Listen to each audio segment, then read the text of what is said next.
True Crime Streets of LA. Is it good? Yeah.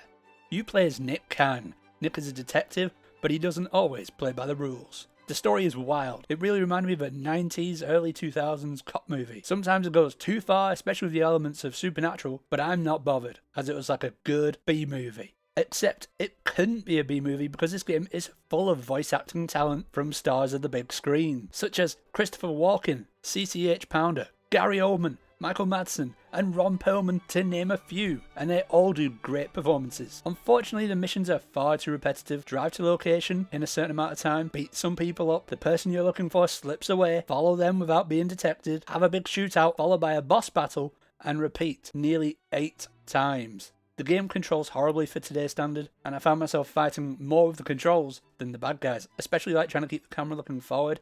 Felt near impossible. Luckily, the guns when you're shooting have auto aim, which comes in handy, but if you want some precision, you can aim down the sights. But to aim the gun, you have to use the left stick, which feels wrong if you're used to playing first-person shooters. There's some good mechanics in this game, like taking cover, rolling, shooting while diving, all of which you can use to your advantage if you're having a hard time. Speaking of a hard time, during the main missions, if you die, you can just keep going, and it'll skip to the next level. I'm not sure why this is a feature. I can only imagine it's for people who think the game is too hard, but are desperate to know how the story progresses. I never used this feature, as at that point you might as well just go watch a movie if you're going to skip the actual game parts. After missions, you can drive around LA, and you'll get calls from dispatch, who will tell you about crimes that are taking place. It is up to you how you deal with them. You can flash your badge in the hopes that they'll surrender, but maybe they'll run and you'll have to take them down. Or you could just go all guns blazing. All of your actions play into your good cop, bad cop karma meter, and depending on your meter at the end of the game, you'll get a different ending. I got the good cop ending, as I always tried to safely take down all the criminals. Solving crimes and finishing missions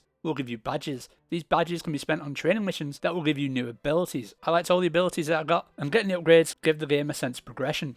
But the game really isn't that hard. The final boss maybe took me half an hour, but all the other bosses only took me a couple of tries. The graphics are old and blurry, but stuff up close doesn't look too bad, and I didn't see much popping in this game, which is good for a PS2 game. The soundtrack in this game is top notch, from the cinematic soundtrack in the cutscenes, which nailed that movie feel, to the music that plays in the car is all top quality. There was a few bugs I encountered during this game, most of which were going through walls, and most of the time it was while I was driving, and it would only be annoying if I got stuck behind that wall and have to reload my game. But for the most part, it was pretty stable. That was True Crime Streets of LA, and I'll give it a 6 out of 10.